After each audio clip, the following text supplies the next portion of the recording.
ಕರ್ತನಲ್ಲಿ ಪ್ರಿಯ ದೇವರ ಮಕ್ಕಳ ವಂದನೆಗಳನ್ನು ಯೇಸು ಕ್ರಿಸ್ತನ ನಾಮದಲ್ಲಿ ತಿಳಿಸುವನಾಗಿದ್ದೇನೆ.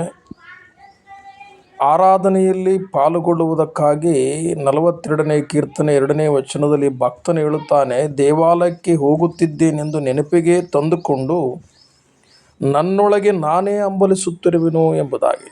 ಆದರೆ ಪ್ರಿಯ, ಈ ಒಂದು ವಾಕ್ಯವನ್ನು ಕೇಳುವ ನನ್ನ ಆತ್ಮೀಯರೆಲ್ಲರೂ ಭಾನುವಾರದ ಆರಾಧನೆಯಲ್ಲಿ ನಾನು ದೇವರ ಸನ್ನಿಧಿಯಲ್ಲಿ ಹೋಗಬೇಕು, ದೇವರನ್ನು ಘನಪಡಿಸಬೇಕು, ದೇವರಿಗೋಸ್ಕರ ನನ್ನಲ್ಲಿರುವಂಥ ಬಾಧೆಯನ್ನು ಬೇಡಿದಾಗ ದೇವರು ನನ್ನನ್ನು ಆಶೀರ್ವಾದ ಮಾಡುತ್ತಾನೆ ಅನ್ನುವಂಥ ಭಯಭಕ್ತಿಯಿಂದ ದೇವರ ಸನ್ನಿಧಿಯಲ್ಲಿ ಬೇಡಿಕೊಂಡಿದ್ದೀಯಾದರೆ ಆ ಚೈತನ್ಯ ಸ್ವರೂಪನಾದ ದೇವರು ಸದಾ ನಿಮ್ಮನ್ನು ಕಾಪಾಡುತ್ತಾನೆ. ಅದಕ್ಕಾಗಿ ಭಾನುವಾರದ ಆರಾಧನೆ ಯಾರೂ ಕೂಡ ಮರೆಯದೆ ಆಶೀರ್ವಾದವನ್ನು ಹೊಂದಿಕೊಳ್ಳಿರಿ. ದೇವರಿನ ನಾಮಕ್ಕೆ ಸ್ತೋತ್ರವಾಗಲಿ.